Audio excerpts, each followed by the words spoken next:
That's the most important thing. Really, really, really. I studied law from Uganda Christian University, Samuel, from 20, I think, graduated in 2019, 2015. Then after I joined the LDC, the Law Development Center here,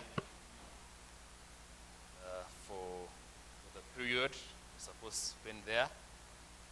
Then after that, I joined an organization which I would say forced me to focus only on employment and labor laws. So as I stand here, I can confidently say that I'm in the right position to discuss with you about labor laws. Before, I was listening to Samuel, and he was trying to convince you that this knowledge is relevant, irrespective of what you do. And I agree with him entirely. Because let's use an example. If, let's say, you want to marry, I'm not a marriage expert, so don't quote me on this. And I'm also not married, but I'm just using the layman's understanding. So let's say you want to marry.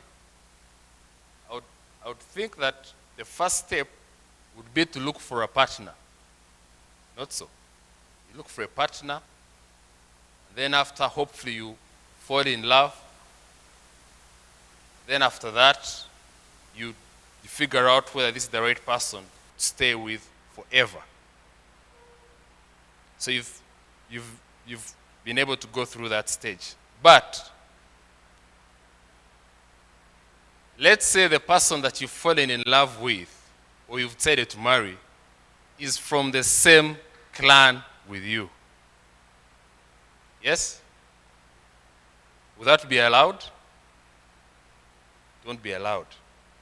And also for the doctors who are here, you go to a doctor and they will say, looking at your blood, looking at the blood type that you have, maybe you have your O minus, something like that, then resist factor, something like that, you may not be allowed to go ahead and have children and all that. But of course, I know that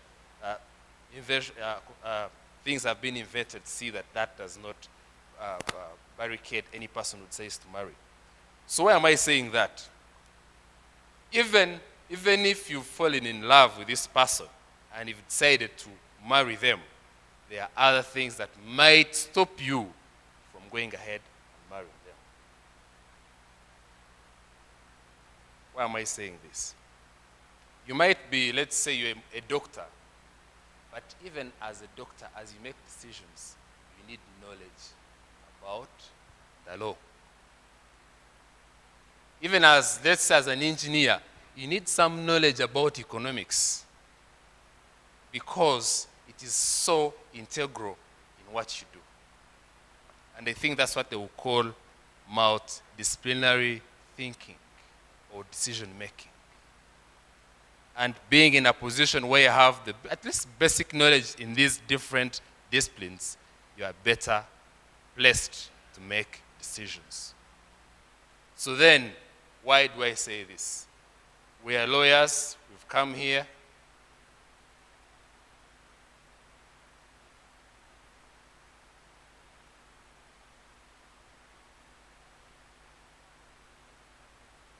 So kati kyembadde ngamba kiriwo ekiti.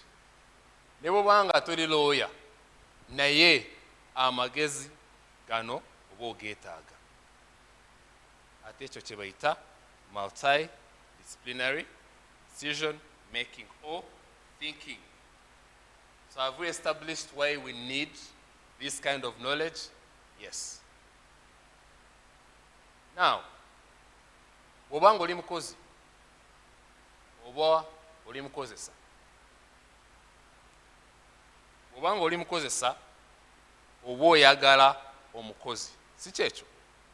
Naye bw'obanga oli mukozi oba weetaagaani omukozesa.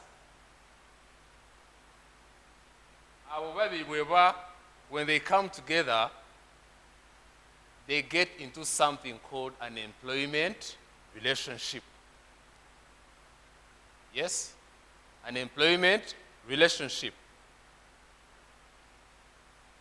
And now, the moment you get into this employment relationship,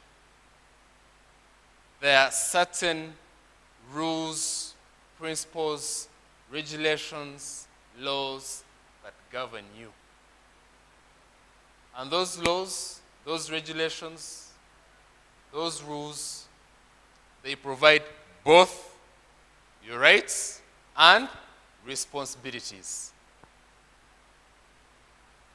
Kati bw'otandika okukola oba bw'otandika okukozesa, waliwo amateeka aga governinga eyo ebyogenda otandika okukola. Ate ago amateeka gakuwa eddembe n'obuvunaanyizibwa. Kati kyekyo lwaki tuli wano, nze kyemanyi mweno audience, physical and online, tulinamu abakozi. Tulinamu n'abakozesa. Oba tulinamu abo abaagala kukola ki? Kubeera abakozi oba abakozesa. Kati kyekyo lwaki tulina okulaba nti we discuss these laws. Now, we have objectives for this symposium. And regarding this employment law, I also have my own objectives. Byenjagala nga tumaliriza byokubanga twachievinze. So the objectives from this side is to ensure that you, the audience or the participants, are well acquainted with the laws governing employment and labor. Nti nga tetunaba kumaliriza wano, olina okubanga waize ago amateeka aga governinga employment and law. Then, to encourage participants who can be the audience to comply with the law while performing their duties. Nti tetugenda kukoma kwekyo okutegeera kokka, naye nga tubenga tusobola kulaba nti byonna bye tukola biri wansi w'amateeka. Nze ebyo byenjagala, bye twagala. Kati nange kambuuze, mmwe abazze wano, kiki kyemu expectinga from me, the facilitator? We can have a microphone move around. What are your expectations? Kiki kyoyagala?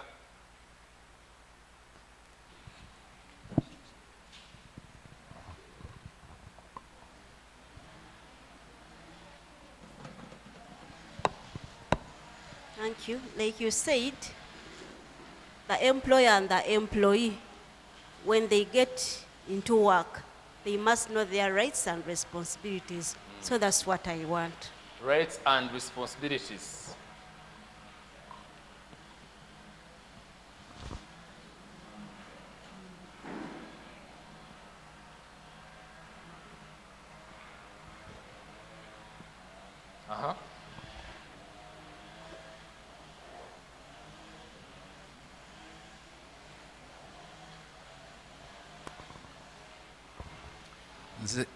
Nze ndi more concerned engeri abakozi ab'omu maka etteeka libakuuma litya, era n'abakozi ba diaspora mwe nga balooya baffe abalokole mulina engeri gye muyinza obbayambamu nga tuwulira babatulugunya nnyo. So domestic workers. Domestic workers and those in diaspora.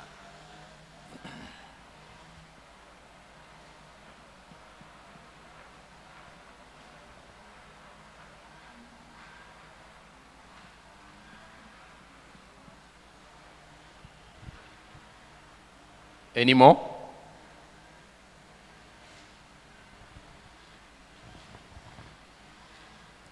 So bayanziza ekyenjagala okwongera okumanya kakati for example nze ndi engineer naye bwe mba mpeereddwa omulimu kubanga bankozesa sometimes baba ate nange nina benkozesa naye enkolagana eyo wakati w'abankozesa abampadde omulimu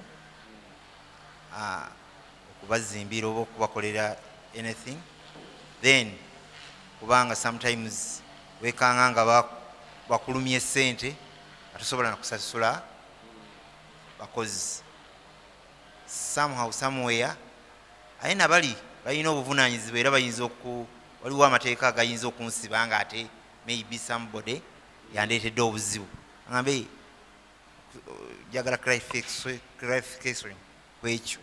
That would be subcontracting. How do you manage that relationship? Yes.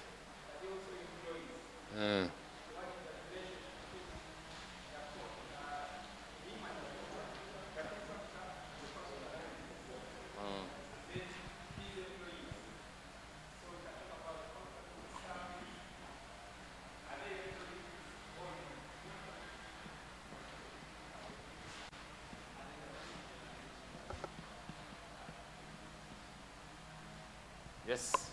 Any more? Nange kyembadde njagala okumanyaako tukolera companies naye nga waliwo abakozi abali registered kwangeze company ng'erina abakozi nga 2 nga waliwo abali registered accountant byani kati ne wabaawo naffe ba casual worker situla kaakati ffe tuba tuyingiriramu wa in case mu ngeri y'amateeka kubanga bakama baffe era asigala akugamba nti ne bw'onaagenda luddawa mu mateeka wali you are not registered as my employee so bamanyiiko bali kati gwe okibawa bbali.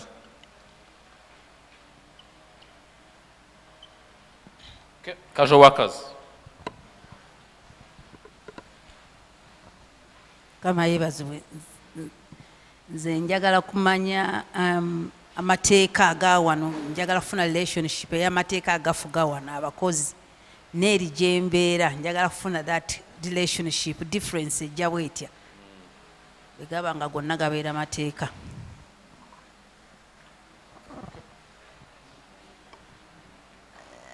Nze njagala nnyo okumanya ba housemaids abatali mu UAE nga bali wano waka omusaala gwabwe gwe balina okutandikirako kuba waliwo families nga balina abantu bangi ate nosanga ng'ono alina batono naye ng'atona alina family entono afuna omusaala mungi oluusi okusinga ku bali abalina baki abangi. Njagala nnyo okumanya ssente ezo kwe balina otandikira era we waba tabasasudde ani abawolereza.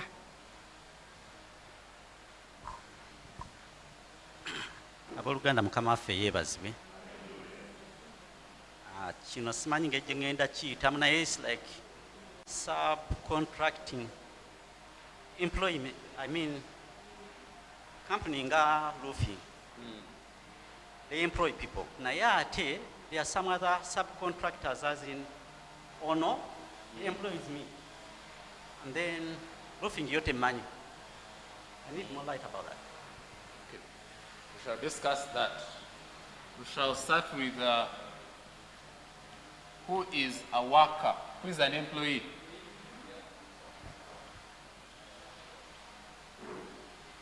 Okay. Any more? Should we proceed? Get the mask. Okay.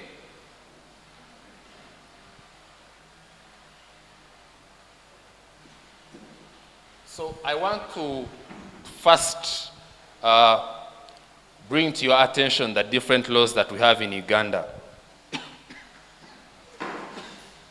and the laws that govern this employment relationship. Ngago omukozi mateeka ki aga governing oba aga not kulungamya. Is kulungamya the right word? Okufuga, thank you very much. Mateeka ki agafuga omukozi oba omukozesa. So we have first of all the 1995 Constitution of the Republic of Uganda as amended. So kati eyo yesemateeka ey'eggwanga. Amateeka gonna gye gakola ki? Gye gava. Kati Constitution nga bwe nkambye 1995 yewa rights oba eddembe abakozi. Bw'osoma bulungi ogenda ssanga mulimu eddembe nti omukozi alina okukolera in a place that is healthy and safe. The other right is, for example, nti omukozi alina right freedom of association. Yes, freedom of association.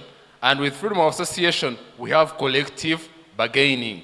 Nti fenga abakozi tulina eddoboozi limu. Kati kitegeeza tuba nga tunegotiatinga, we have one voice and a strong voice. The Constitution allows that. So the Constitution really provides for the rights.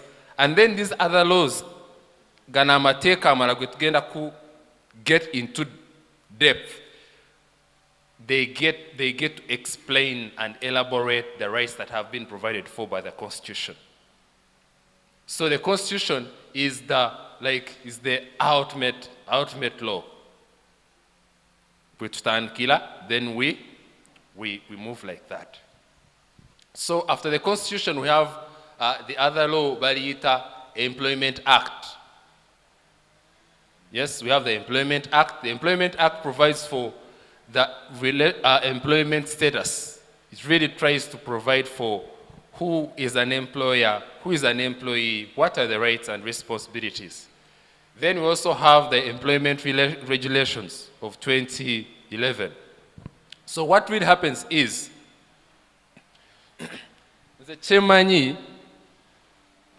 bw'obanga oli wano ng'oweza myaka 18 walonda, sicho? Mukalulu walonda, sicho?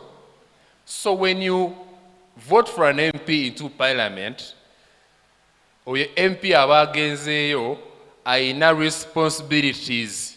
Mwezo responsibilities kwe ku enactinga amateeka, kukola amateeka, ekyo kye kibatwalayo mu parliament.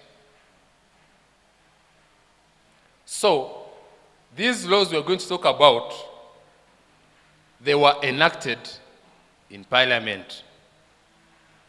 Kati parliament erina obuvunaanyizibwa okulaba nti ekolaga amateeka agali relevant n'ebyo ebiri mu Uganda.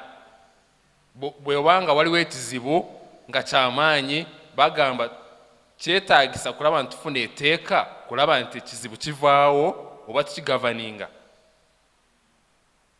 So that's the responsibility of parliament, and those are the powers of parliament. So kati parliament, for example, we can say that the Employment Act was enacted by parliament, which makes it a primary legislation. Then after your parliament, those powers that it has, esobola ziwa minister, line minister or line ministry, kukola amateeka amalala kugezaako ku elaborate more, okunnyonnyola. So we have the Employment Act, but we also have the employment regulations. So the Employment Act was enacted in Parliament, but those regulations which go in depth were enacted by the line ministry, which is the Ministry of Gender, Labour and Social Development. Kitegedde nga bwe gajja. So yes, we have different laws, like I said, Twina Employment Act, we have the employment regulations, we have the Labour Unions Act. Kati bw'olabagana amateeka nga bwe ngambye, Constitution erina eddembe oba responsibilities zeeteeka ku bantu oba ku bakozesa oba n'abakozi. Kati gana amateeka amalala gajja ne ga explaining, they give details to these rights and responsibilities and how these rights should be observed, even procedures.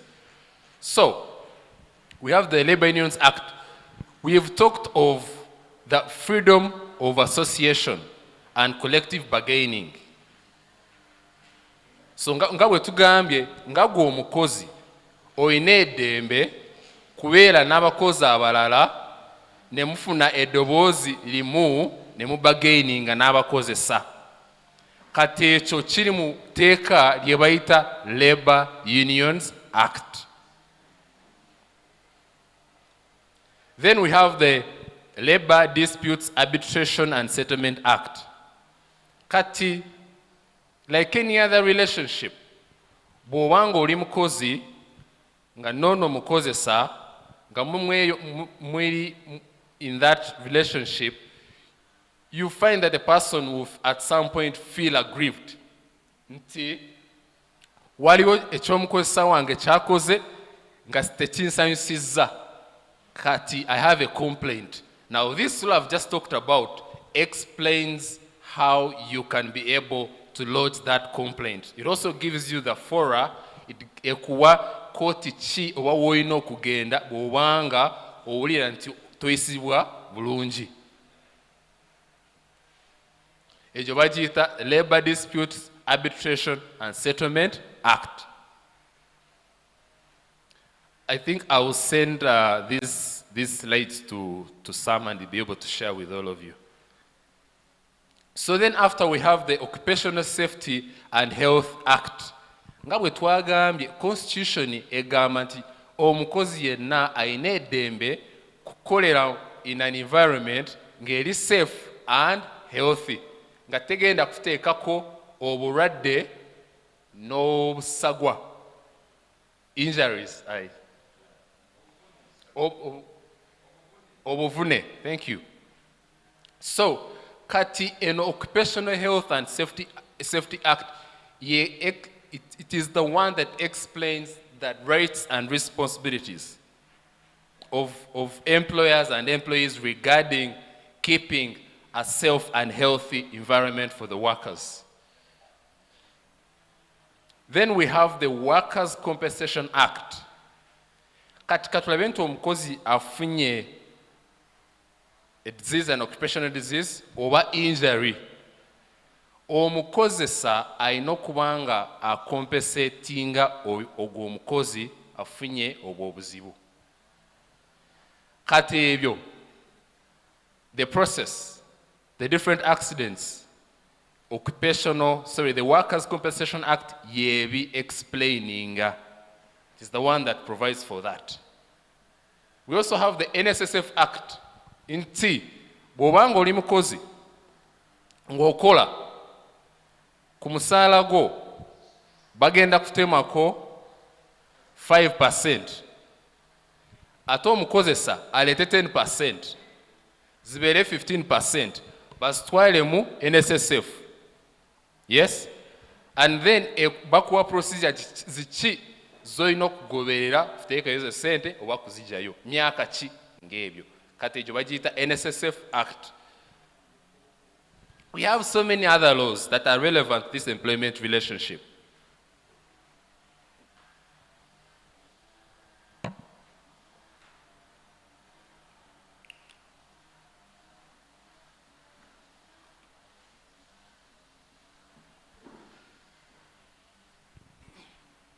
Yes, we have so many laws, but we can never exhaust them. There are so many that are relevant.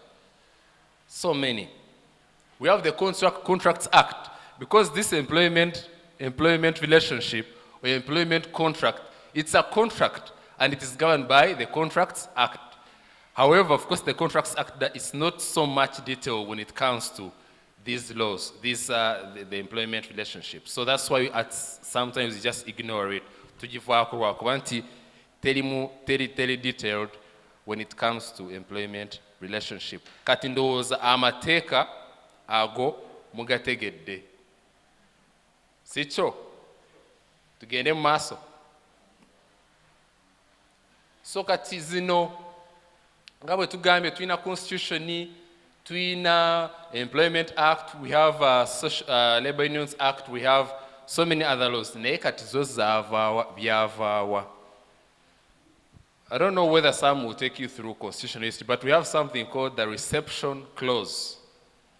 Kati ffenna tukimanyi nti Uganda ng'eggwanga baatufugako abazungu baatufugako naye obudde bwatuuka ne bakola ki ne bagenda naye when they were still in Uganda they had their practices and laws that they used to govern the country. So they were leaving, we have something called the reception clause. So we adopted those practices and laws. And that's why we get some of these laws and practices that we have in Uganda, including the employment laws. Just like they're going to discuss even other laws. So that's how we got some of these laws. But I've already explained that even as Uganda, we have a parliament which helps enact the laws. We have line ministries which also enact the laws. We also have different laws, bylaws, and all that. But we shall not get into that. I think it's for another person. So let's talk about katwogere ku Employment Act. Kikyeyogerako mwabaddemu nga mubuuza ebibuuzo, and these are very, very relevant questions. Because that's bye bikwata ku kukola oba okukozesa. So yes, the Employment Act, someone asked, katulabe nti I'm a subcontractor. Nina company. Iyo company ndi engineer. Sibo ogambye nti ndi engineer nina abantu benkozesa. Naye waliyo company endala gye ncontractinga nayo okulaba nti nkola emirimu gyayo. Kati nganze engineer ndi ki? Oba katulabe nti waliwo bye bakoze nga tebinsanyusa nsobola kuwaabawa. Not so. That's the question he asked. So, and we're going to answer it. So, then what is the employment status? Nga Council Samuel Bwagambye, we have something called contract of service and contract for services. What is the difference? Maybe I can get an answer from you. Contract of service and contract for services. Those are two different things. Is there anyone who can attempt this? Contract of service, contract for services. Okay, let's go ahead. So using the same situation that the gentleman gave us, contract of service is this employment that the Employment Act is talking about. Nti oze oli mukozi nkuwadde contract, I've given you a contract, and you're entitled to all the benefits that are available to the employee, to an employee.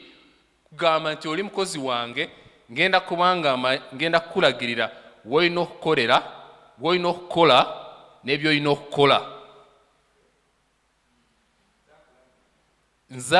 Kati nze boosi wo nza kugamba okole ssaawa meka, what time, how, when, which, what. So kati oba ofuuse ki? Oba ofuuse mukozi, which means you're in a contract of service. But there is also a contract for services. Nti ng'omusajja bw'agambye, I have let's say a company, and I have some assignment gye nina okukola. Kati ne nfuna engineer nti ajje abenga akola ki ng'anyambako. Naye yo engineer sigenda mubuulira nti olina okukola ssaawa zino, olina okukola bwoti, olina okuva wano ku mulimu ssaawa meka. Nedda, ebyo sigenda kukola ki? Sigenda kumulagira. Yes? So you find that an engineer like him, he's not an employee, but he's just an independent contractor, which means he he has a contract for services. Kitegedde. Kati kitegeeza nti gwe independent contractor eddembe ly'oyina si lya mukozi we've talked about, who is an employee and is in for a contract of service. Kati gwe tebagenda kuwa NSSF, sicho? Tebagenda kuwa annual leave because nti toli mukozi, gwolinga independent contractor. Naye kati bw'obanga oli engineer nga bakuwadde omulimu olina abakozi abalala, kati oyinza osanga nti abo abakozi abalala b'olina be bakozi, those are the real employees that you're employing. You're supposed to give them all their rights and benefits. You're supposed to give them NSSF. If they meet that threshold, you're supposed to pay it to URA. You're supposed to give them the rights we're going to talk about. So have we got the difference? Okay, thank you. Naye kati kyenina okwogera nti, why is this distinction important? Nti bw'ogenda mu kooti, when you go to court, they will say, ono yali mukozi wo oba teyali mukozi wo. Bw'abanga yali mukozi wo, waliwo ebyo by'olina okumuwa. Waliwo ebyo by'olina okubanga wakola nga tonabakola ki? Nga tanaba kugenda. Kambo case, waliwo case bagiyita NSSF versus MTN and Unisys. So ekyatuukawo mu eyo case, kati Unisys yalinga outsourcing company, someone mentioned it, nti yo eleeta abakozi. Kati bwe yalinga eleeta abakozi ng'ebawa MTN nga bagikolera, nga bakolera MTN. Yes? So kati nga bwe tugambye, bw'abanga mukozi wo olina okumuwa kye bayita NSSF. Olina okujja 5% ku musaala gw'oyo mukozi, no contributing at 10% and becomes 15%. Naye kati abo abakozi Unisys byali ewa MTN baali tebafuna ezo ssente, oba baali ssente zaabwe tebaziwa NSSF. Kati NSSF negenda mu kooti nesuwinga MTN, nesunga nani? Ne Unisys. Kati kooti kyalina okufinding out or to determine okusalawo was employer yani. Is it MTN or is it Unisys? Yes? So kati, of course, there was MTN, there was Unisys. Court was trying to find out who the employer is, and of course they had to look at the different tests. And one of the tests was, it's called the control test. Yes. So kati eyo test, nga bwe nagambye olina okumanya oyo omukozi ani amugamba ssaawa z'alina okukoleramu. Oyo omukozi ani amuwa omusaala, ani amuwa leave, for example.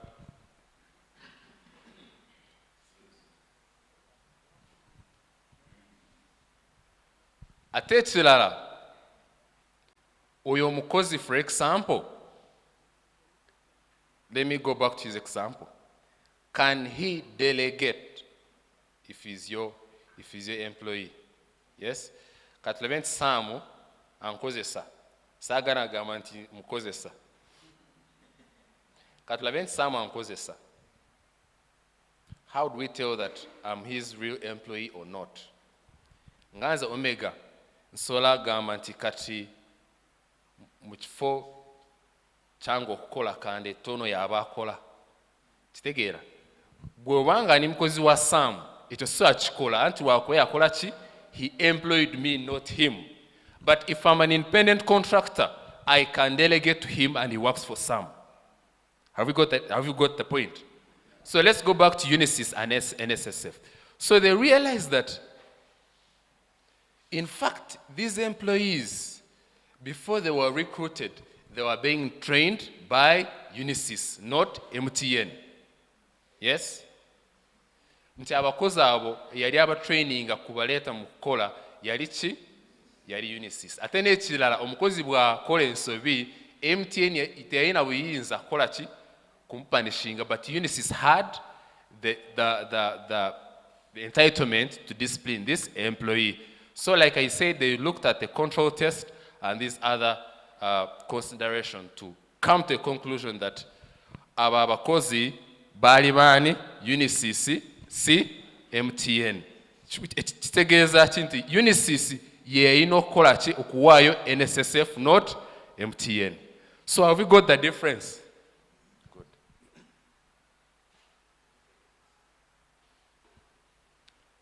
Let's proceed. So nature of employment contract.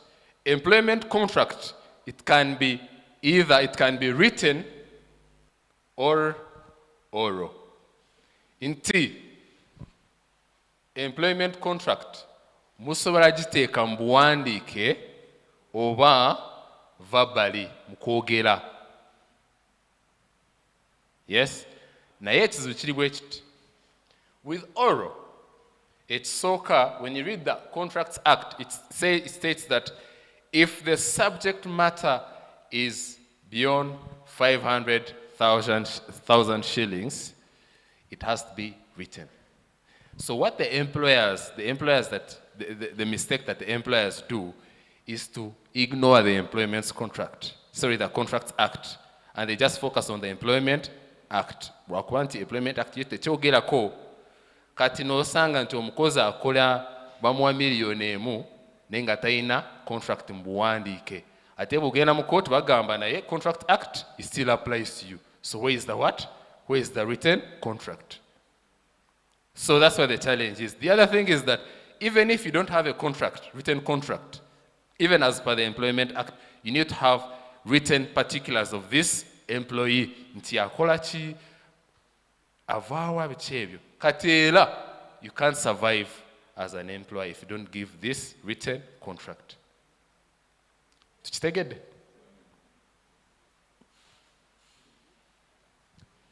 The other thing is that if you have an oral contract, you just have to be very careful, because regarding employment and employment relationship, anything that is, let's say there is a confusion or misinterpretation, it will be interpreted against the employer. So it's incumbent on the employer to see that they have a contract written.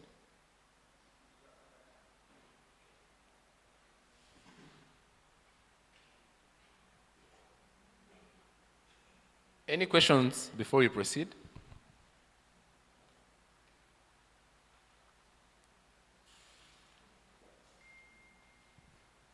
Any questions?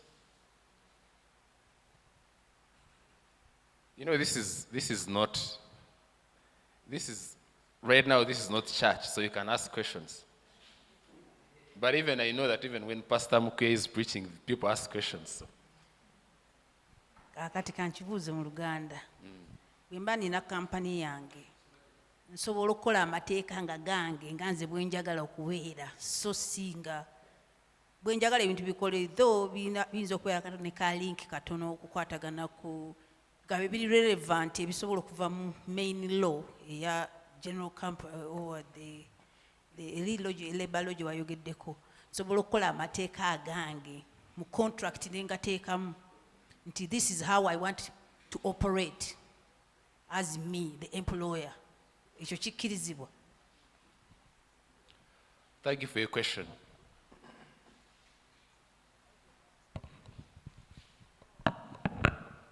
You can be getting the other question,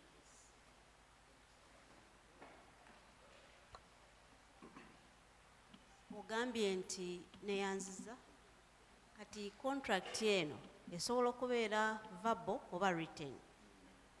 Kati singa ogambye nti webeera emitwalo 5 n'okweyongera waggulu, that's when it has to be written. Emitwalo 5. Kati singa zibeera emitwalo katugambe nga 45 nga ziri vabo omuntu oyo n'atansasula nzirukirawo.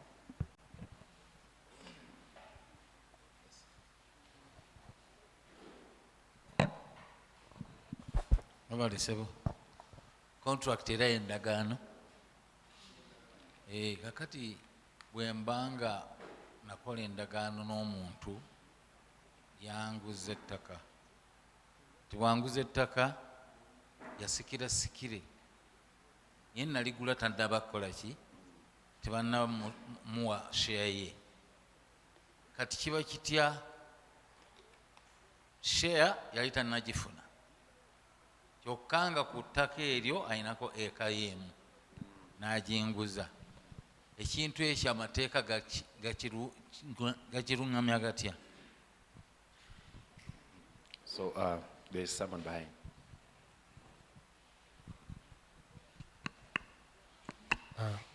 Ku YouTube kuliko omwami Constance Katengeke agamba, how long shall the probation period be? Is it lawful for probation to be renewed or extended? Ekyokubiri agamba, in regard to collective begging, supporting my work is not registered under labor union. How does the collective bargaining work?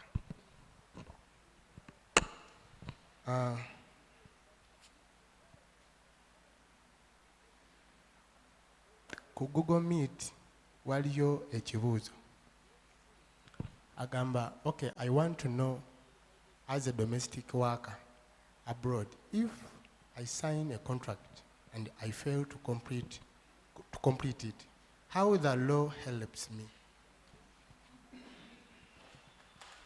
I think let's get on with the questions. There's one question that came from the gentleman. I think the person who discussed land law will be in position to answer that, so we can keep it for land law. However, let me start with a question from my sister. Haven't I forgotten it? There were many. Okay, yes, and that is a very important question because as an employer, you have a right oina edembe kola amateeka nga go. You have a right to come up with policies that will help govern your workplace. Naye, we have different policies on different, for example, you can have an OSH policy on occupational health and safety. You can have a social media policy, how your workers should use social media. You can have policies on different aspects. However, even if you have a right to come up with your own policies, those policies should be in line, should not contravene with the provisions of the law. Inti, naga mateeka gokoze nga gwomukozesa galina okuba nga gali wansi w'amateeka amateeka ago nga the laws that were enacted by Parliament and the line ministries. Have I answered you? Galina okuba nga tega contradictinga oba tega conflictinga naga amateeka g'eggwanga. Then you also ask the question that, let's say I am ndi mukozi bansasula katulabe nga $45,000 naye nga bwe tudisikasinze wano nti omuntu bw'abanga bamusasula $50,000 n'okusuka eyo contract erina okuba nga eri mu writing. Kati nga nze asasulwa $45,000 bwe bwagaana okunsasula nkola ki? There are different ways. Waliwo ways nga nyingi zosobola kuwaayo case yo. Ekisooka, when you go to court, waliwo kintu kye bayita evidence. Yeah? And evidence, obujulizi tebukoma ku buwandiike bwokka nti bawandiika ndagaano. Nedda osobola kuleeta omuntu nga wali okola naye n'aja n'agamba nti ono omukazi naye nkola naye bali bamusasula bweziti, kitegeeza nti yali mukozi ate alina okusasulwa. Ate ekirala oyinza osanga nti oyo omukozesa bwe yali akusasula ng'akozesa mobile money oba ng'akozesa banka oba nga waliwo waawandiika nti akusasudde, ebyo nabyo bujulizi nti wali okola ate wali osasuzibwa 45,000. Kati waliwo bingi, oba oyinza osanga nti walina uniform y'omulimu era nayo gitwale n'ogamba nti olaba niye ebifaananyi erina buli kimu, n'okola ki n'owaaba ne bakuwuliriza. Have I answered you?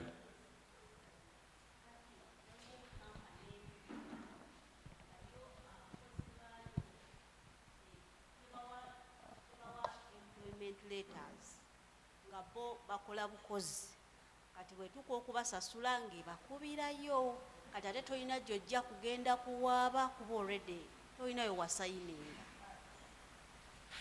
Yeah. That's really bad, and I know that kituukawo naye kati nga gwe omukozi kyekyo lwaki tuleese wano eno symposium nti ebino bintu bitegeere.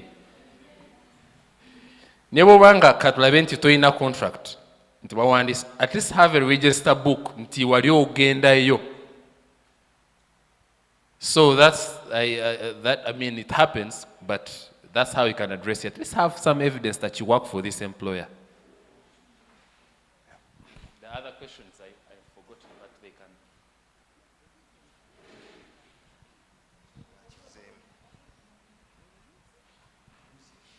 Yes, you might have to repeat the question, sorry. Ekibuuzo ekyange kyabadde nti kyavudde wa Constance yagambye how long shall the probation period be, and is it lawful for probation to be renewed or extended? Okay, that person is thinking ahead of us.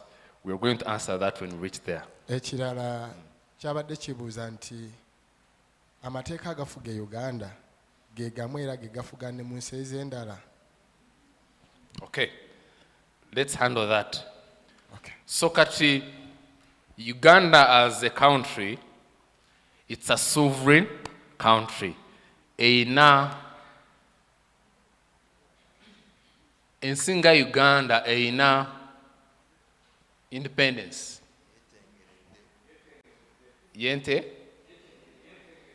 Yetegeredde. Sigenda kisobola. But it is a sovereign country, eina amaanyi ng'ensi, eri independent, kati eina amateeka geekola nga gaki gaayo. Naye, even let's say Dubai, it has its own laws. Is it a country? It's a state. Okay, let's say it's a country. It has its laws and it is also sovereign. Eina amaanyi ga kulaba nti it is yeesalirawo. Kati amateeka ge Uganda tegasobola kukola ki ku-applying eri oba age country eri tegasobola ku-applyinga mu ki mu Uganda. Naye kati ekiriwo, what I have seen that Uganda is doing, there is something called bilateral arrangements or bilateral agreements. So what happens, knowing that we are, me, Uganda, and Saudi Arabia, we are sovereign countries, which means my laws might not apply in that country. What we do is we tutuula wamu ne tugamba signing endagaano nti bino birina okukolerwa eri.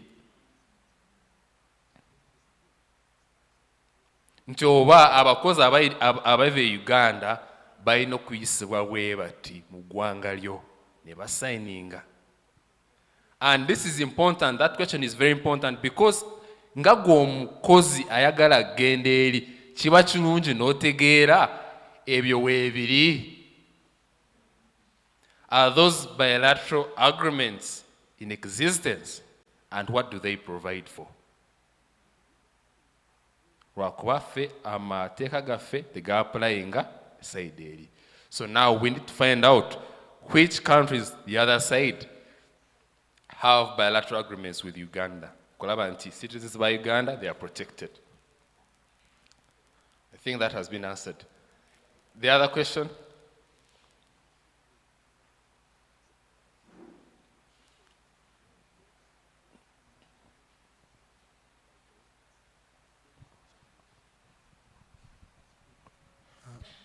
Babuza ku probation. How long should the probation take? I think you've not taken that one. And pre-bargaining, no, regarding collective bargaining, suppose she's working in a certain company, but it's not registered under the union. What is the remedy there? I think those two questions. About collective bargaining. So let's say nti toli mu union. Naye wandiyagadde nti eddoboozi lyo liwulirwe. Naye ekizibu kiri bwe kiti. Bw'obanga oli omu kiba kizibu eddoboozi ly'okuwulirwa. Do we agree on that? Kati ky'osobola kukola yadde tolina union ku mulimu gwo. Nga mmwe abakozi musobola join in an association at the workplace and have one voice. Nti nga gwe omukozi naye obanga tolina union omukulimulumu naye osobola kwegatta n'abakozi abalala ne mufuna association ne mufuna eddoboozi limu. Have we got that? I think we need to proceed because we are running out of time. So we have different categories of employment contracts. Zino employment contracts zinamu types, yes. I might forget and speak Runyankore. Hey. So yes, we have first of all, we have open-ended contracts. Kati bw'ogenda kwono omukozesa n'akuwa contract n'ateekako bw'otandika naye n'atateekako bw'ogenda okukoma ebeera open-ended contract. It has a start date, but it does not have an end date. So we term it as open-ended contract or a permanent contract. Then we have fixed-term contracts. It is just the opposite of what we just said. Bw'obanga olina contract erina bw'otandika erina ne bw'okoma ebagiyita fixed-term contract. Kati kibeera easy kugenda oba kibeera easy omukozesa kugoba n'agamba obudde bwe buweddeyo, you can go, we are not renewing your contract. So someone mentioned casual employees. We're now answering this question. Here. I think it is the gentleman there. So casual employees. Waliwo abakozi nga balina contracts, balina benefits, balina rates, balina anything that is available or can be extended to an employee. Naye waliwo abo abakozi nga bajja ne bakola ne bagenda tebalina contract, abo be bayita casual employees. Ate etteeka likikiriza naye the rule is one. This casual employee should not exceed 4 continuous months. Bw'obanga oli casual employee tokola n'osuka myezi 4. Omukozi wo bw'akola n'asuka myezi 4 ava mu bwa casual employee n'agenda mu bwa employee omulala olina okuba nga aweebwa contract.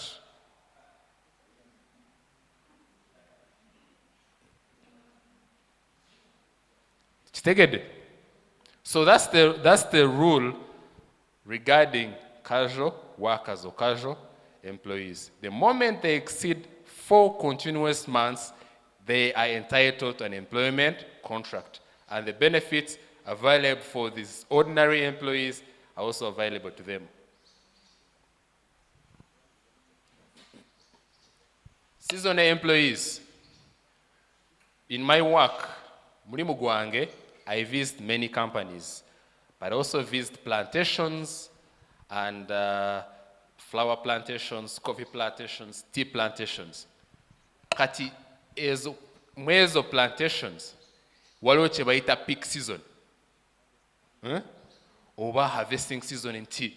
Abo beetaaga abakozi nga bangi kuva katulabe ng'omwezi ogwokuna mpaka gw'omunaana. Kati nga gwe kampani nga gw'omukozesa oyinza osanga mwegyo myezi mwegyo period weetaaga abakozi. Yes, so kati abakozi obaleese, you've recruited for them for 4 months. Kati your peak season bwegwawo ne baharvestinga ne bamala era olina okubata, you let them go. But let's say next year you have the same season, let's say in Jan or whichever period, obakola ki obakomyawo. Kati abo bwe bayita seasonal employees. Ate abo they are employees indeed, and they are entitled to benefits. So Katulabe, there is something called a continuity of employment. We can't get so deep, but continuity of employment,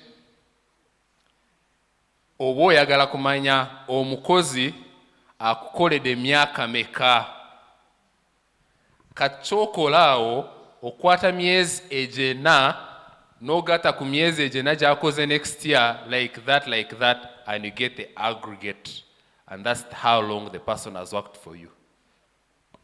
Kitegedde? Then to the question of probationary contracts.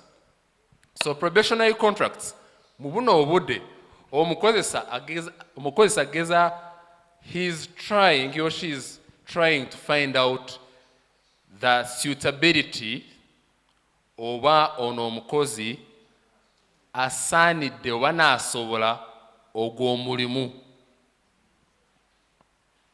So that's what they call the probationary period. But there are rules regarding probationary period. Now the first rule is that, one, what the law provides for is that you can give this employee 6 months probationary period for the first time. Yes?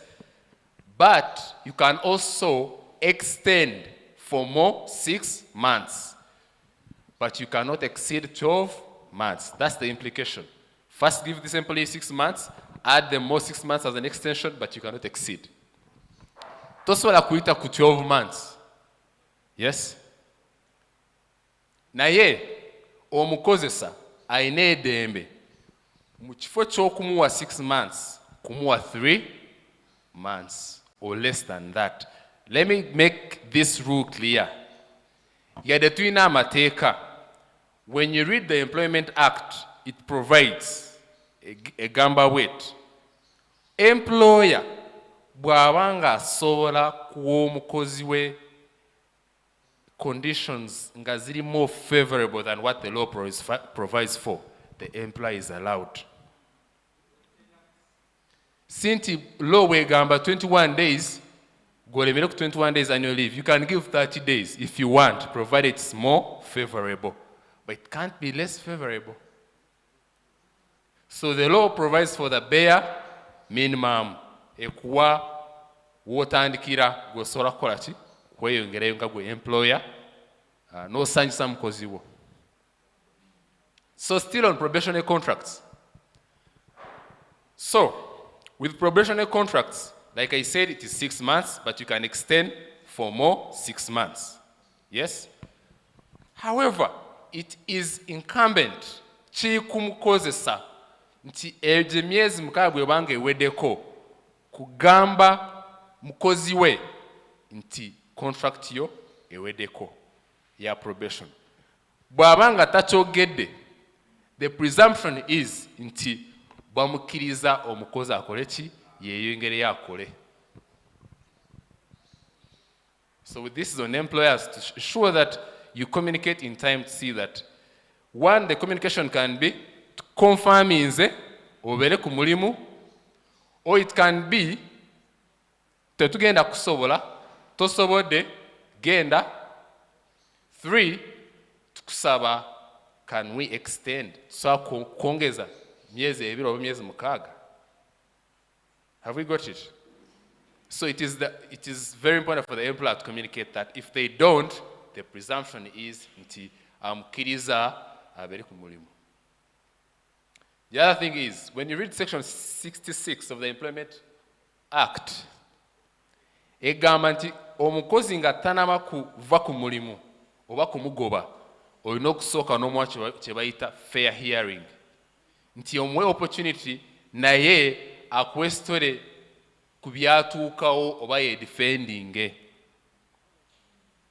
But when you read section 67, egamba nti omukozi ng'ali ku probationary period talina eryeddembe osobola mufulumya nga bw'oyagadde. Naye kati olaba nti eryeteeka it contravenes the constitution. Wakuba omukozi bw'abanga ali ku probation oba tali ku probation, era olina okumuwuliriza bw'obanga oyagala mugoba.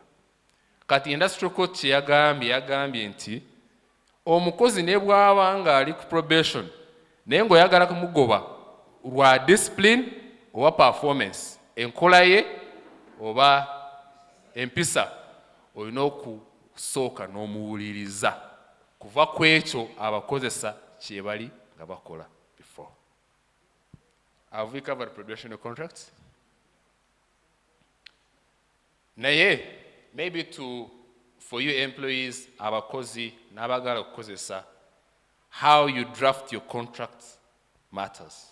Oyinza okugamba nti wano mbadde njagadde abeere ku fixed naye nga bw'ogidraftinze it is open-ended. Yes? So kati how you rate, if you have a contract, let's say you're getting a contract with a big company, have a lawyer, akuyambe. For you, you are lucky, we are available. We can look at the contracts that you sign with your employers or the contracts that you sign with your employees. So that's very important. Sam, when my time gets done, you tell me.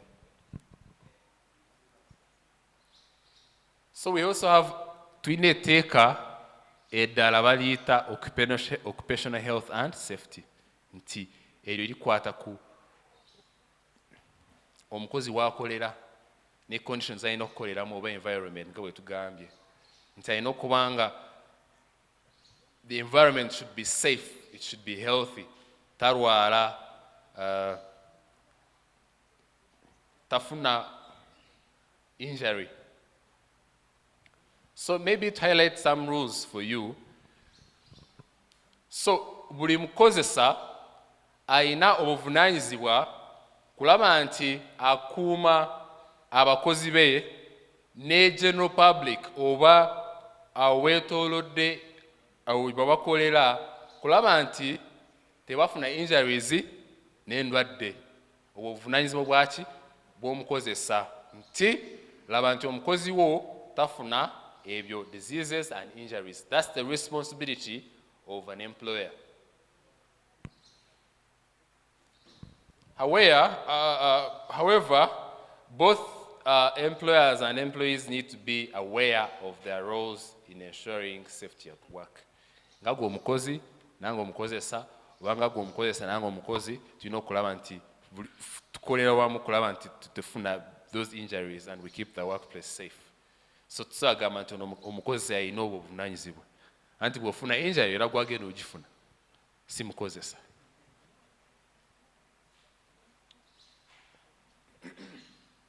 So simanyi oba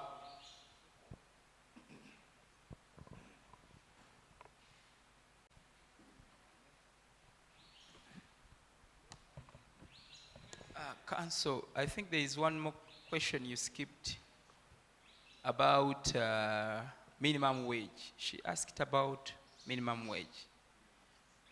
If I have a maid, how much am I supposed to give that maid? So we can talk about that. Currently, there is no minimum wage in Uganda. There's a law. Naye, eryeteeka lyali yogera ku kakaaga oba 57. It is for some time back. So you can't rely on it for it to be as a minimum wage. 6,000 and 15. Who is working for that money? not anymore. So currently, we do not have a law. We have a law, but there is no minimum wage. The minimum wage that we have, it is very low that we can't consider that. However, there are discussions. There's a bill that was brought to Parliament regarding the same, but the President didn't assent to it. But what happens is that what I've seen some employers do, abakozesa kye bakola bagamba nti for omukozi tetugenda kuka below this money. So the employer can set their own minimum wage. And like I said, simanyi wano, the people that are here where you work, but at times in your workplace, you find that you need some protective gear. Nti bw'obanga ovuga boda, weetaaga helmet. Obanga ovuga motoka, weetaaga seat belt. Obanga oyagala reflector jacket, oba nga weetaaga gloves or a mask, or there are these things they put in the ears to block the sound. So, ebyo employer yalina obikuwa ate takusasuza. Kitegedde? Naawe engineer, abo abaana bo b'okozesa gwalina obigula ate tosala ku musaala nedda oba ziri gumboots oba ki. And that is very clear in the law. Since it's an opinion, it's from the law. Then every workplace, is this a workplace, sir? It should have a certificate of registration under OSH, Occupational Health and Safety. So tugenda gifuna. Bagijemu. What yabadewo?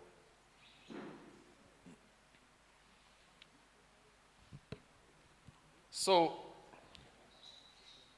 olaba nti omukozesa alina obuvunaanyizibwa bungi kulaba nti omukozi ali safe ate ali healthy awo waakolera. Ebyo tubisanga mu Occupational Health and Safety Act. Katugambe nti omukozesa ebyo tabikoze, omukozi n'afuna injuries or diseases, what happens? There is something called the Workers' Compensation Act. Nti oyo omukozi bw'abanga afunye injury oba disease, gw'omukozesa olina okukola ki? Okumukompensatinga. Kitegedde? Ate ku mulimu waliwo different injuries. Waliwo kye bayita fetal injuries. Fetal kitegeeza nti omuntu aba akoze eki? Aba afudde. Aba akoze eki? Aba afudde. Then we have permanent total incapacity. Kitegeeza ki? Nti ofunye injury yadde tofudde, toliddamu kukola ki? Toliddamu kukola. So we have fetal, ofudde, ofunye injury, tofudde, naye toliddamu kukola ki? Kukola. Then we have permanent partial incapacity. Nti ofunye injury yadde naye waliwo ebirala by'osobola kukola ki? By'osobola okukola. But what employers do is that you got an injury, you've lost your leg, you can't work on the machine anymore, but now you can sit and work on the laptop. So that's permanent. It's permanent, but it's partial. Then there is temporary incapacity. Nti awo tetunaba kutegeera kati katulabe nti ofunye injury okyali mu hospitalization naye doctor tanaba kusalawo kiki, is it permanent total or is it permanent partial? Kati mweyo period gye bayita temporary incapacity. At the end, the doctor will decide what it is. So like I said, an employer is liable to pay compensation to his or her employee if his employee suffers personal injury by accident in the course of employment. Compensation is payable even if the incapacity suffered by the worker was due to his or her weaknesses. Bwe mba nga njogera kino nkyogera nga ninamu okutya. Lwaki? Etteeka ligamba nti eyo compensation employer enogiwa ne even if eyo accident yava ku bulagajjavu bw'omukozi. Kati ekizibu bw'obanga oli eri mu companies ng'oyogera obanga oli mu plantation abakozi bakiwulira bubi ne bagamba kale ngenda afuna injury bansasule. Nkitegeera kati kyekizibu naye kati bw'obanga ofunye injury ga gwagifunye gwagenda okubonaabona. So injuries arise out of and in the course of the worker's employment. Let me explain this.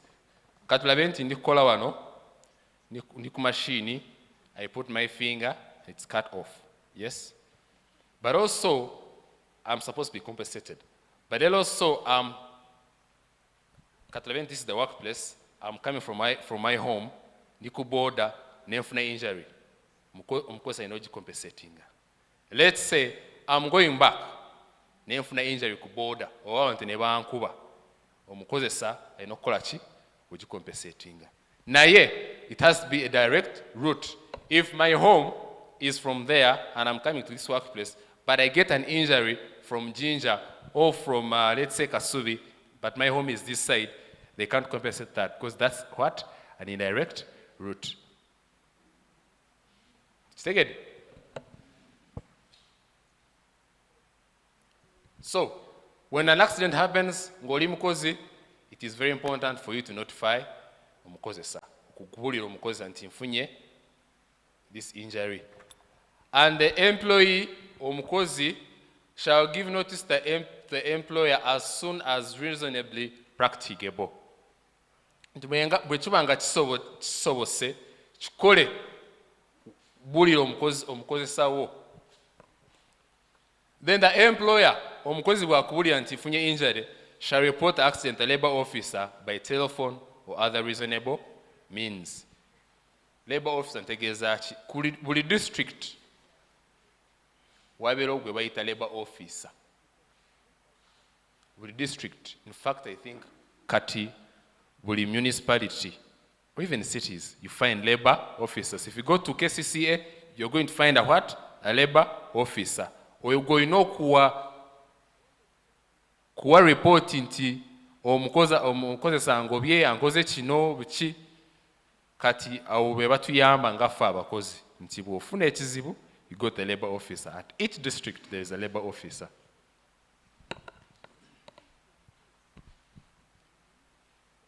Any questions? Let's start with you, since you have the mic. Okay. Unagamba, I was sick. I was a sick leave. I was sick on the leave and my contract expired. They failed to renew it. What should I do?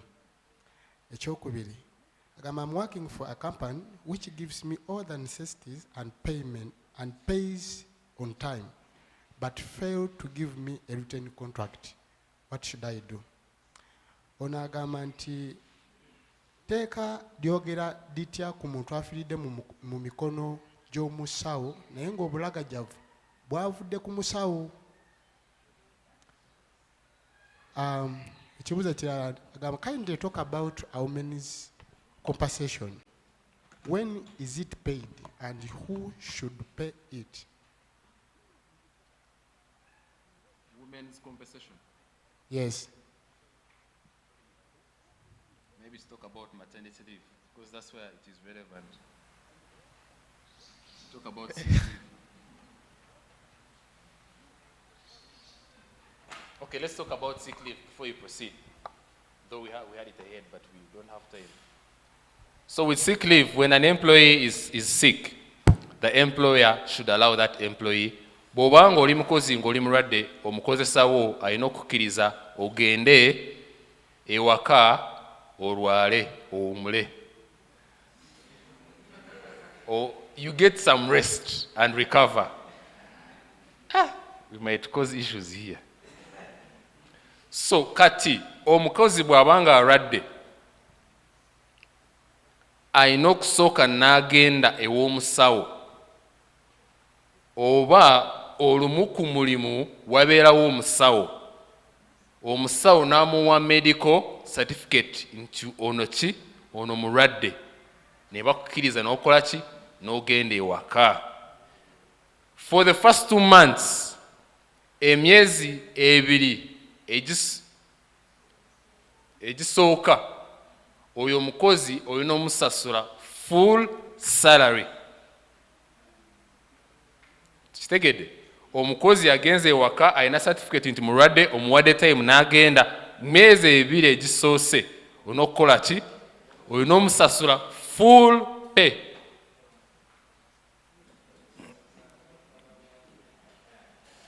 Then after the 2 months, you can decide to terminate this employee on medical grounds. Ogamba nti ngezezaako naye kirabika tetugenda sobola katugende ewaka.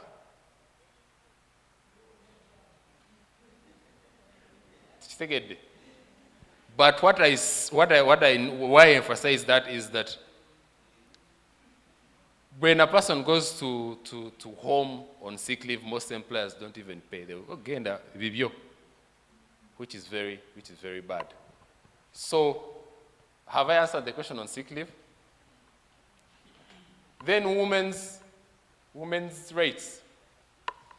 Maybe to highlight this is that an employer is not allowed, is prohibited from discriminating on the basis of gender, on the basis of political affiliation, on the basis of religion. So kati bonna olina kubayisa kyenkanye. I'm saying that because someone is saying about women's race. So ne bwabanga mukazi oba disabled, or you're supposed to treat them kyenkanye.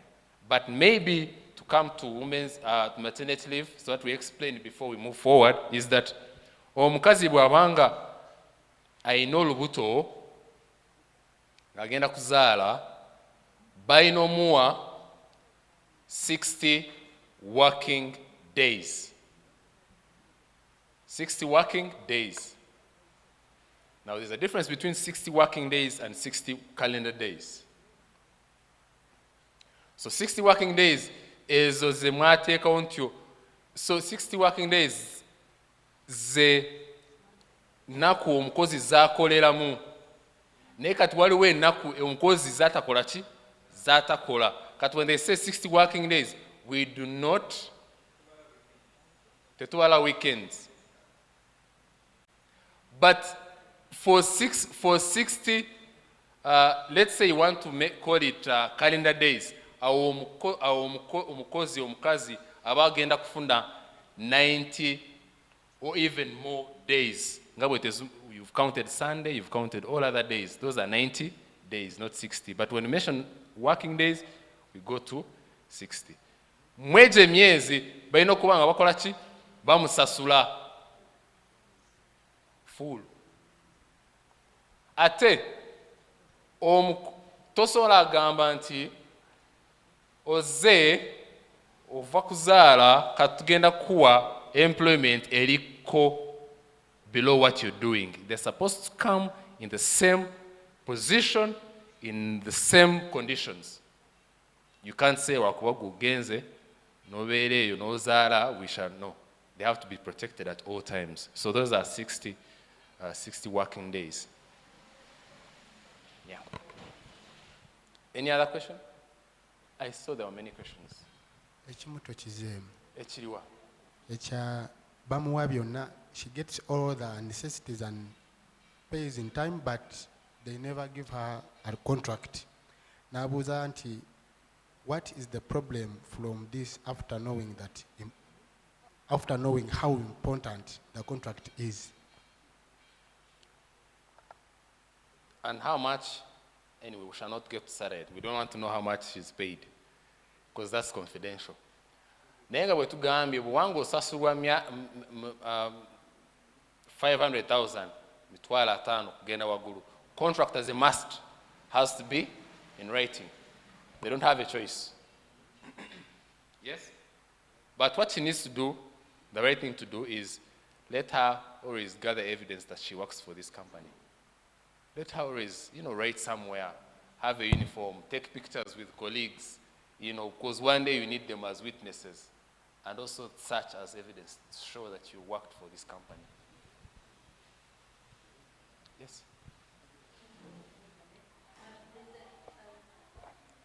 kubanga kati wano nfunye ekizibu nti abantu bano balwala nnyo baziika nnyo. You have employed somebody ne weesanga nti mu mwezi akozeemu ennaku nga 7, they are going to this burial, they are going to the other burial, somebody is sick, somebody is dead every time. What is the statutory grievance, whatever, or that time of grieving, and what is the statutory sick leave that they're supposed to have, and the statutory leave like somebody must have that the law accepts?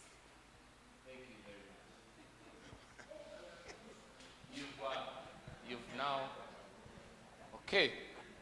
I know there are other questions. Yes.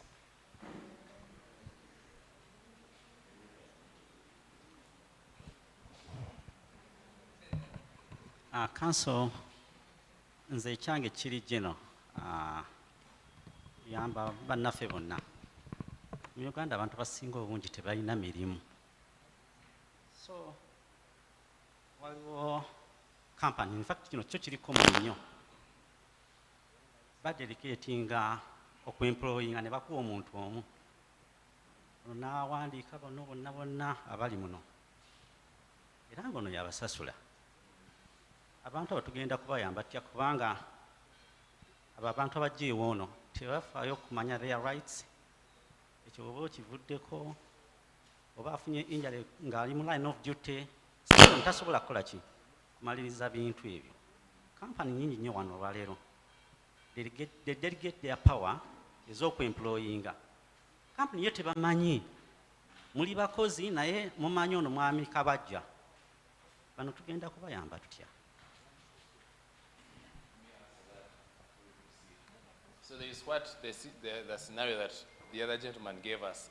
Engineer Jayatugambye nti oyinza osanga olina company efunyo company endala, company eyo endala yeyina abakozi, oba ne bafuna omuntu yayina abakozi yaleetera abo company.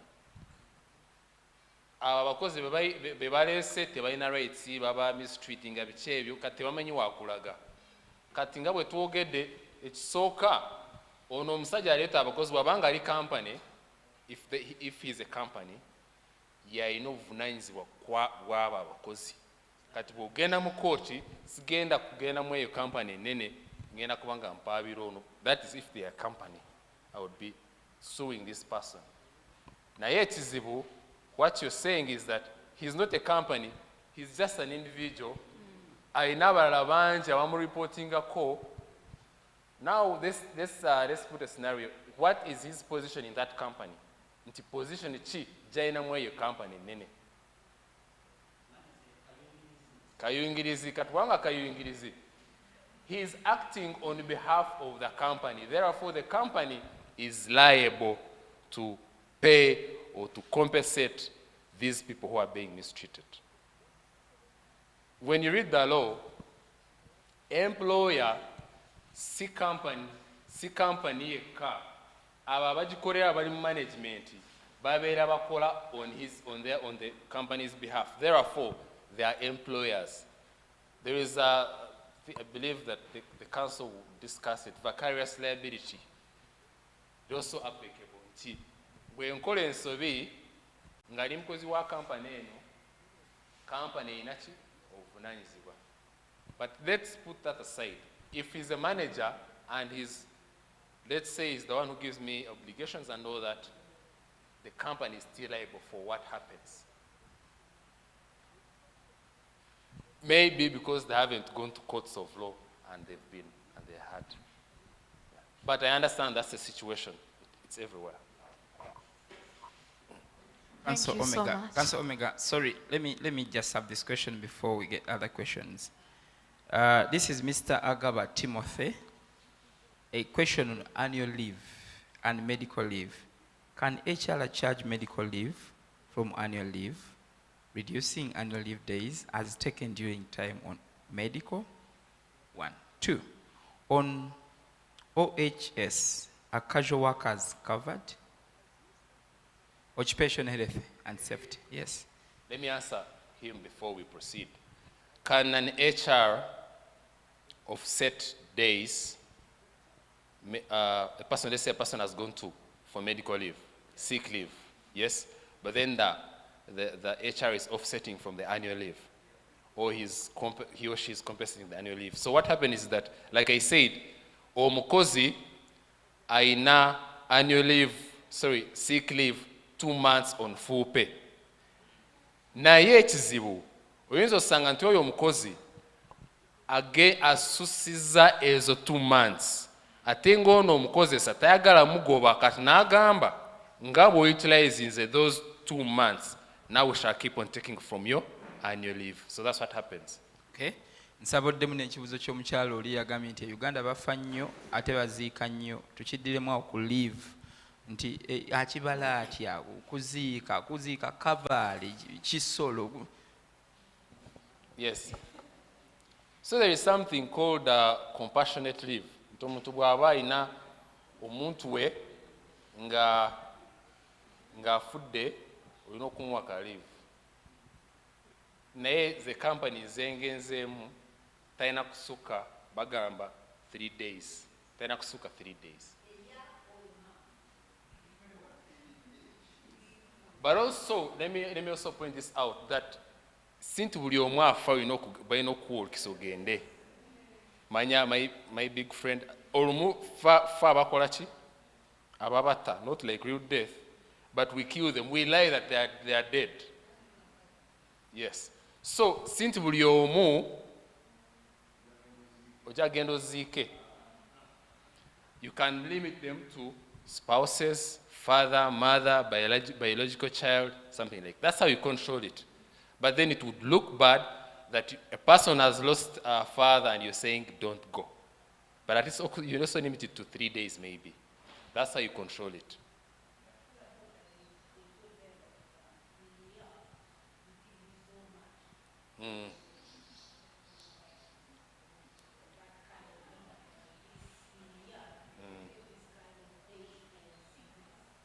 Yeah, it's explicit in the law that, for example, sick leave 2 months in a year. But for compassionate leave, it's hard to say only 3 days a year, because someone will lose a mother today, next month they will lose a father. You're going to say don't take because you utilize that one.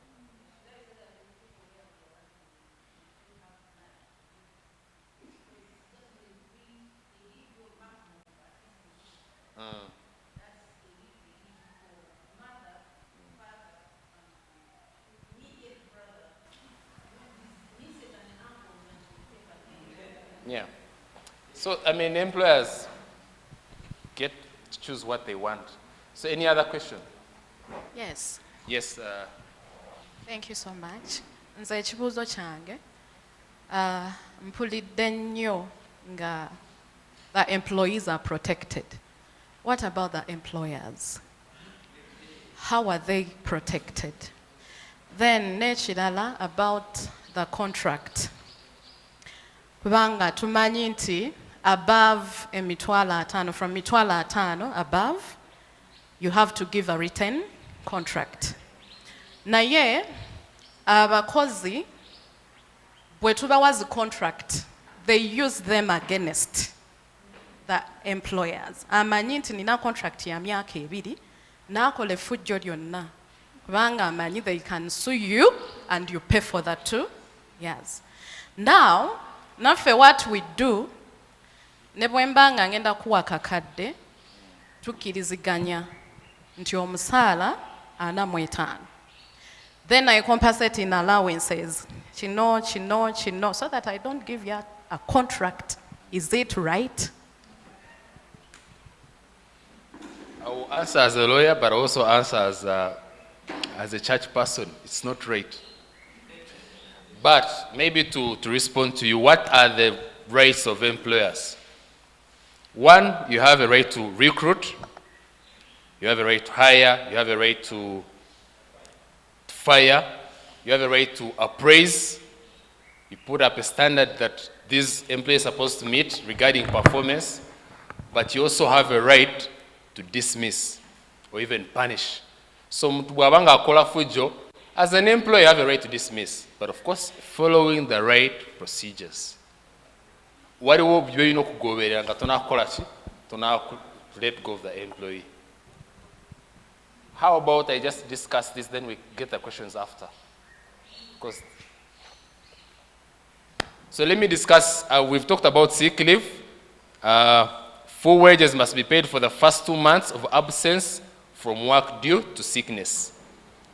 Kitegede nti omukozi bwabanga mulwadde aina asobola agenda ewaka nga they have provided a certificate from a qualified medical practitioner for 2 months on full pay. Bwabanga amaze 2 months omukozesa asobola kugamba nti katigenda.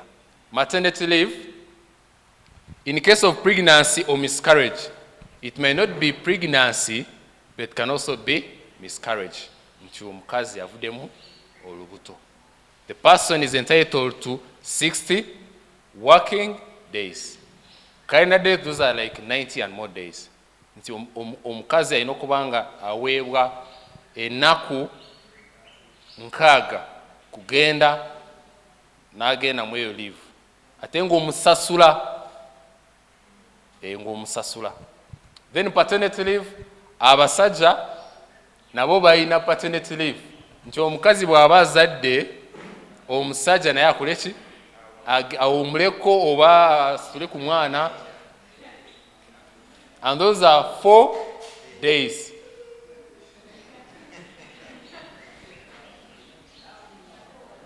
Ate ekizibu kiri those 4 days are in one year.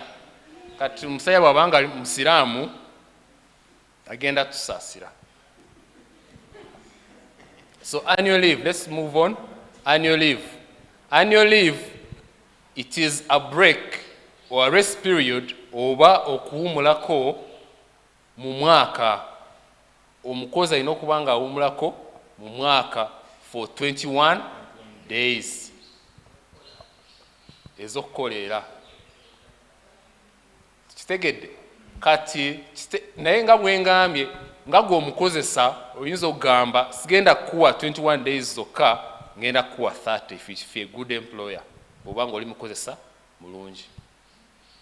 Naye maybe to emphasize this, kiri ku mukozesa kulaba nti omukozi we amanyi nti ayina n'eddembe.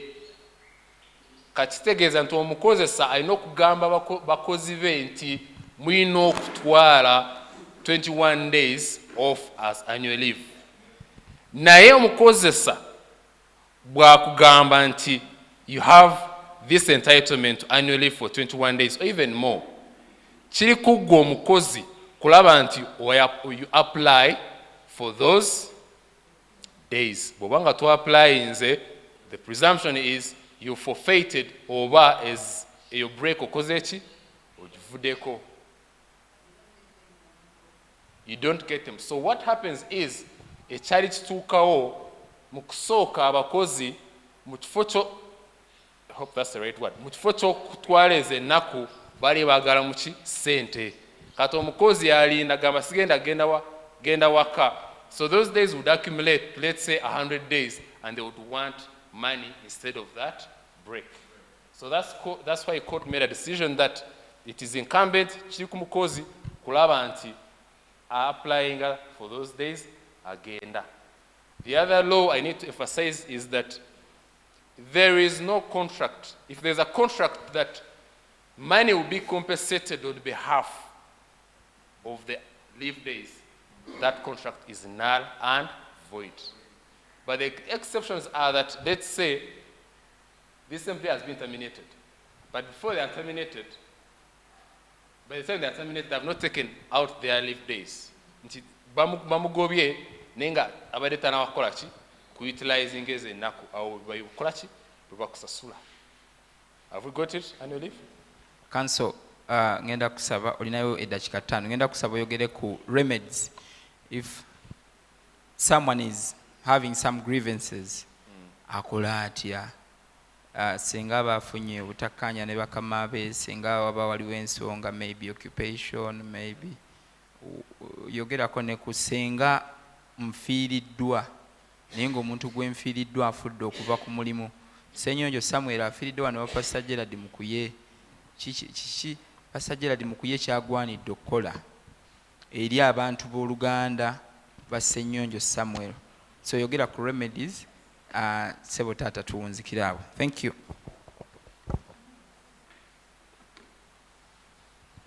Omanyi nti yadde ndi lawyer ndi musomesa kati mbane charges mbane ngenda twala paka evening, but I've been reminded.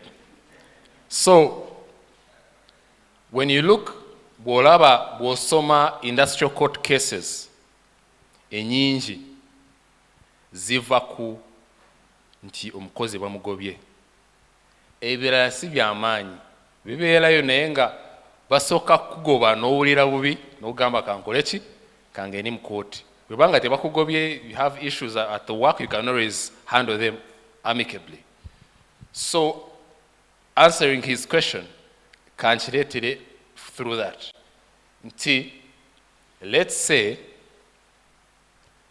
bakugobye and you feel that owulira nti bakugobye si mu bwenkanya okola ki? Ekisooka nga bwe mbagambye buli district waliwo gwe bayita labor officer oba ku buli municipality oba even a city there is a labor officer. So the moment you feel that you've been unfairly terminated, there is something called a report. What you do is owandiika biki ebyatuukawo, lwaki olowooza tebwali bwenkanya, n'obikwata n'ogenda ewa labor officer ne bawandiika nti onakoze ki, aleese omusango. Bw'otwalayo omusango oyo labor officer kyagenda okukola ku notifying ani omukozesa nti waliwo aleese wano omusango nti wakoze ki, wamugobye ate nga si mu bwenkanya. So omukozi ne bakola ki, omukozi ne bamuyita ne mudiscussinga. Bwe biba nga bigaanye kati oyo labor officer ayina powers. Those powers are mediation, arbitration, conciliation. So you can sit in one place and discuss that this is what happened. Bwe manga temutuse kukanya, then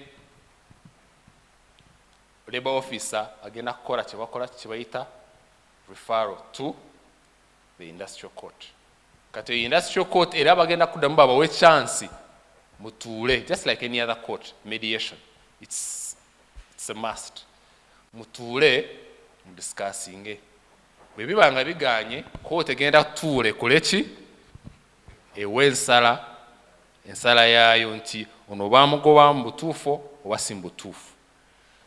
Industrial court bwebanga ewaddeyo ensala yaayo and you as an employer nga gwe omukozi oba nga gwe omukozesa tosiimye, osobola kukola kye bayita appeal. Now appeal goes to the court of appeal. Naye mu employment matters, unlike other courts, other case civil matters, in employment matters, the appeals stop at the court of appeal. So the court of appeal is the last appellate court in employment matters. Court of appeal bw'esalawo nti omukozi wamugobye nga si mu butuufu oba toyina kirala kyakukola. oba olina okukola ki kumucompensatinga. The remedies, let's say nti bakugobye, there is something called severance allowance. How do they call severance allowance? Severance allowance means nti you've separated, you've severed, so therefore I'm supposed to compensate you. So how do you compensate that person? Musobola kukirizaganya mu contract oba mu policy nti ngenda kuwa sente bwe ziti. Bwe muba nga temukkiriza, waliwo etteeka from a case where it was held that you give 1 month per each year worked. Which means bw'obanga wakola myaka 13, they will give you 13 months as severance pay. They're supposed to give you a contract, supposed to give you a certificate of service as a person who has worked, and many, many other things. I'm running out of time. Thank you very much.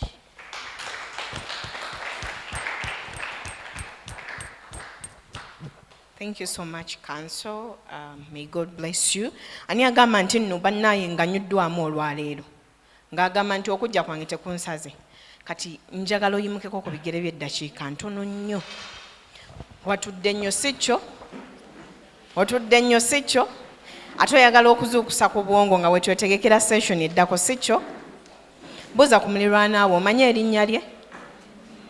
Omanye erinnya lye, omwebaza okujja.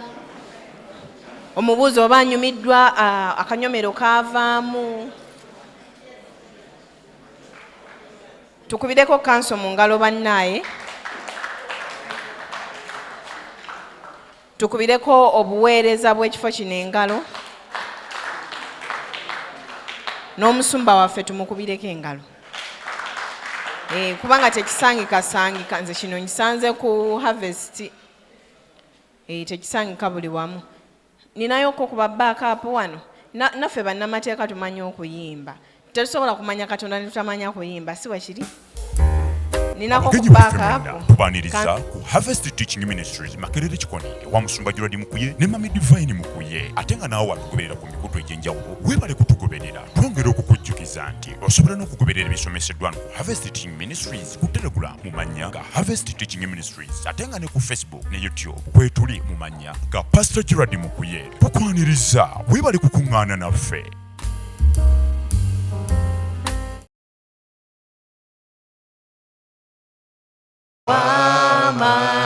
Njagala oshimbe ng'okitegeeza.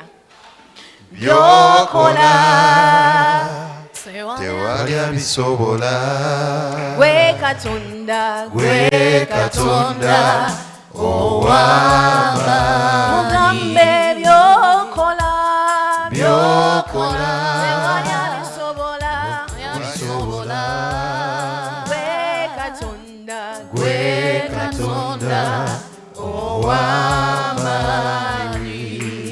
Gwe weka.